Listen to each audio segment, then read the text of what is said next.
We begin with sacrifice. And sacrifice at the time that Jesus was in the world was done by the high priests.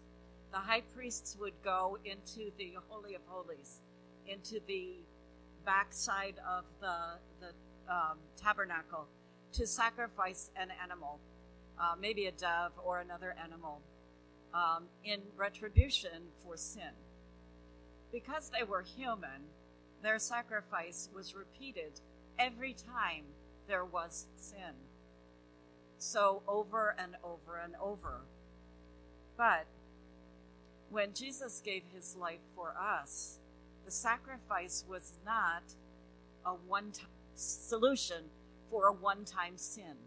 It was a solution for all sin, for he gave his life, not the life of an animal, the blood on the altar, but his own blood for all of us.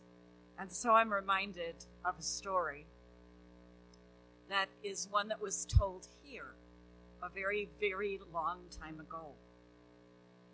And it's a story about a frog. So once upon a time, people had angered the Great Spirit, the Gitche-Manito. Nobody knows what they did. Nobody remembers. But he was angry. And so he said, "This is how it shall be. It shall be that there will be as many months of winter as there are hairs on a wolf." And the frog took issue with the Great Spirit, and she put down her hand. Now, a frog's hand and our hand are the same. There are 5 toes on the hand of a frog. And she put down her hand to say 5 months. And the Great Spirit said, "No, people are not worthy." But the frog, knowing that we would die in all of those months of winters, put down her hand. And the Great Spirit again and again said no, and the frog again and again put down her hand until she died.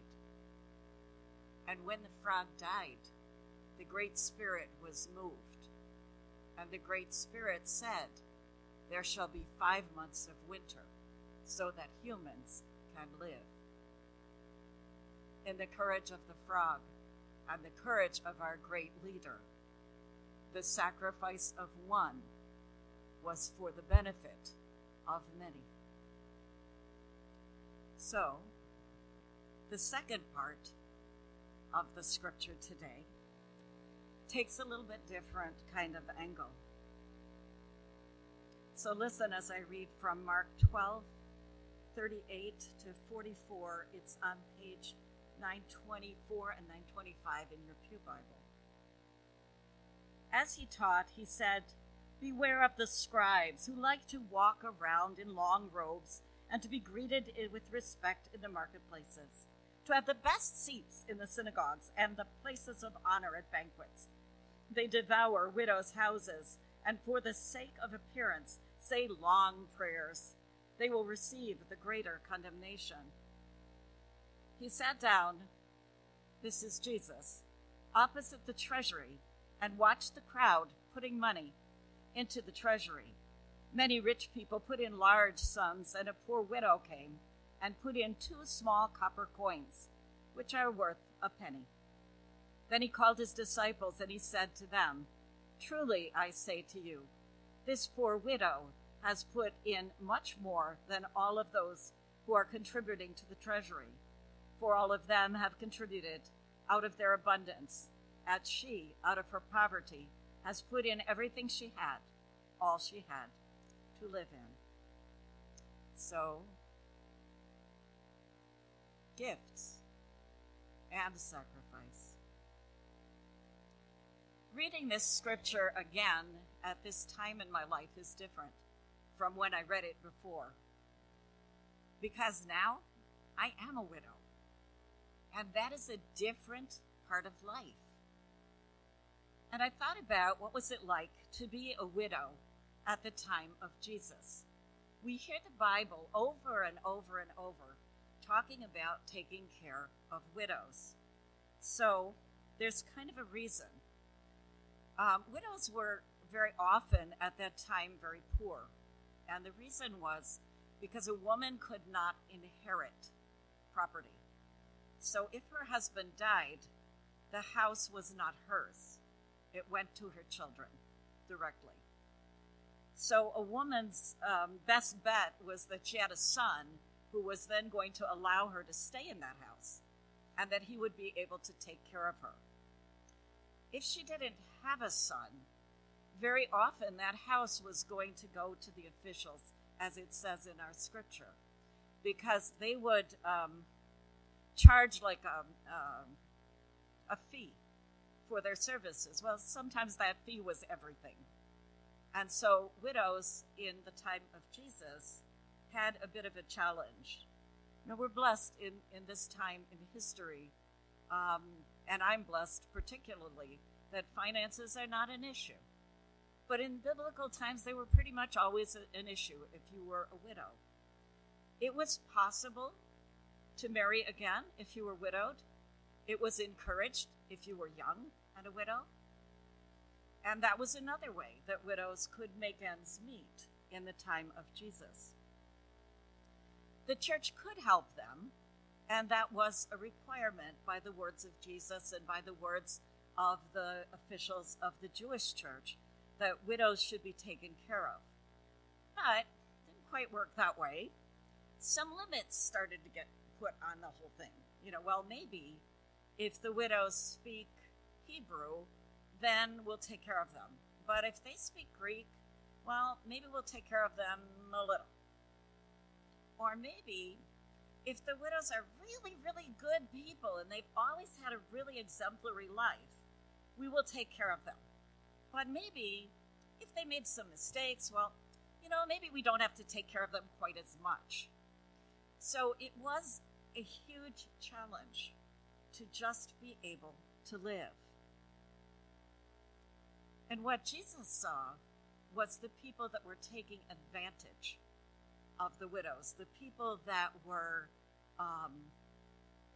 setting themselves up to be the godly ones, the heads of the church. And so he talks about the robes, that they wore these beautiful robes, and they wanted to be recognized for all their status. And if you think about other scriptures that you've read, we're all kind of human. We compare ourselves to other people all the time. And we live in an age right now where outward appearances become very important. I cannot tell you how many times I have been told that my hair is not professional. Why don't you cut it and color it, and then it would be professional? And I'm like, excuse me? What does my hair have to do with professionality? And I have to say I struggle with this because I just don't get it. But then I realized that people were talking, when they were talking about being professional, they were not talking about being professional. They were talking about looking professional, looking boring, looking businesslike. And it's like, okay, I can buy that. It doesn't. But it just is kind of a strange way to think for somebody like me who grew up in the 60s to think about how important the outward look has become in our society.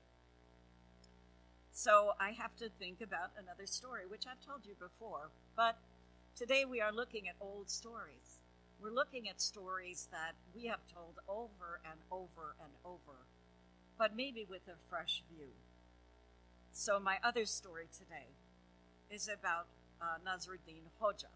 Hoja means teacher. On the other hand, he's also a fool. He's the fool that's not really the fool.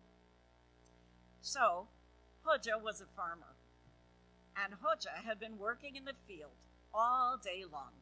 So you could imagine, he did not look really pristine. He had been working in the dirt with the plants and with the animals, and it was the day of a wedding, and it was a very busy day on the farm. Maybe there had been drought, or there had been some other problem, and today was the day that he could plant everything, and today was the day he needed to work with the animals. So he didn't have time to go home and change his clothes before the wedding, and he went. He was met at the door by the son of the host of the party, who told him, "You can't come in here. You are not dressed properly for a wedding. You need to go home." So Hoja went home. And he got home, and he found his best robe, and he put it on, and he went back to the wedding. And again, he was greeted by the same person who did not recognize him in his new finery. "Come, sit at the head of the table. Sit next to the host, for you are properly attired for this, and we want you to sit in the best of seats." As Hoja was eating, the sleeve of his robe dipped into the food in front of him. And the person next to him said, Hoja, your sleeve is in the gravy." And Hoja did not address that person. He turned to his sleeve and said, "Sleeve, eat all you want. They respect you more than they respect me." And so that was the way that it was, and the way that it is. We think that the outward show can matter. And all through the Bible, you see the words. The friends of Jesus. Who can sit at your right hand? Who can be the most important? Which one of us is the highest? And it's so easy to fall into that. And I was thinking it was, American culture where we're very competitive. And then I looked at it a little bit more globally, and it's kind of everywhere. We want to be the best. We want to be the top. We want to get the award. We want to be the one that everybody looks up to. But real gifts might be kind of different. There's a commercial about time, and it's very short. It's something about a cruise ship. But it says, "Time is the only limited commodity. It is the thing that we have the least of." And so, like the widow who gave out of her whole life the thing that she had the least of, we who have little time do things like make sure that people have a safe way to come into the church with a lift that works. Maintaining this place where we can gather, when we can come together as the children of God. The sharing and reusing of clothing and house gifts in our rummage sales. The feeding of the whole community. These things are pouring out our time with reckless abandon to each other and to our community. I have to think that is the widow's gift. The gift of the time represented in money, because money represents time as well. But it is the sharing of whatever we have at whatever level.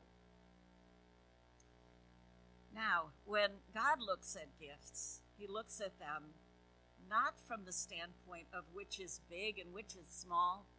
It doesn't mean that the gifts that were being given by the rich people were bad. They weren't. The gifts that were given by the rich people were wonderful because they helped the community to survive. The gift that was given by the poor woman, by the widow, was wonderful because it represented time and energy and love in her life. So which gift is best? Are we to look and see who gives the best gift? I don't think that's what this is about.